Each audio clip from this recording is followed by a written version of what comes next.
अर्थसंकल्प आदरणीय दादांसाठी दादांना समर्पित केलेला आहे त्याबद्दल मी त्यांचे मनापासून त्यांना धन्यवाद देते. खरं तर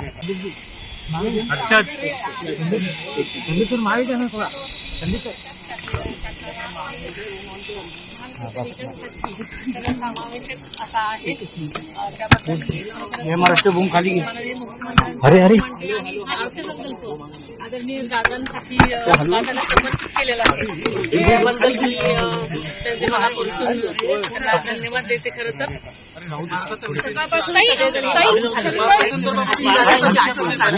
आजचा दिवस खरं तर अजितदादांसाठी पक्षासाठी सुद्धा खूप महत्त्वाचा. राष्ट्रीय अध्यक्ष म्हणून तुम्ही जेव्हा भाषण केलं होतं तेव्हा शेतकऱ्यांचा मुद्दा प्रामुख्याने मांडला होता. आज त्या शेतकऱ्यांना आणि आज खरोखरच कर्जमाफी मिळाल्यामुळे खरोखरच त्याला न्याय मिळाला असं मला वाटतं.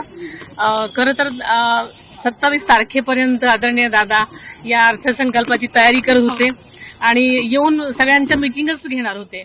आणि आपण सगळेजण पाहताय की दादांची आर्थिक शिस्त त्याची छाप या सगळ्या अर्थसंकल्पावर दिसते. दूरदृष्टी आणि आर्थिक शिस्त की आर्थिक शिस्त तर होती पण दूरदृष्टी या एकूणच अर्थसंकल्पात वाटते का?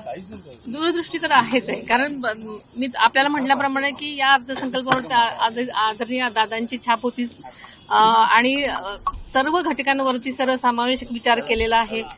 लाडक्या बहिणी असतील, एक विकास कामं रखडलेली असतील, सगळ्यांमध्ये खूप योग्य ती तरतूद केलेली आहे. आजच्या मुख्यमंत्र्यांच्या भाषणामध्ये विशेष उल्लेख झाला की दादांच्या स्मारकाच्या संदर्भात तुमच्याशी चर्चा झाली असं त्यांनी सांगितलं. परिवाराशी चर्चा करून आम्ही हा विषय घेतोय. ते कशा स्वरूपात अजून सगळ्या गोष्टी तयार व्हायच्या. त्याच्यानंतर जेव्हा कधी तयार होतील तेव्हा आपल्याला कळवण्यात येईल. थँक्यू.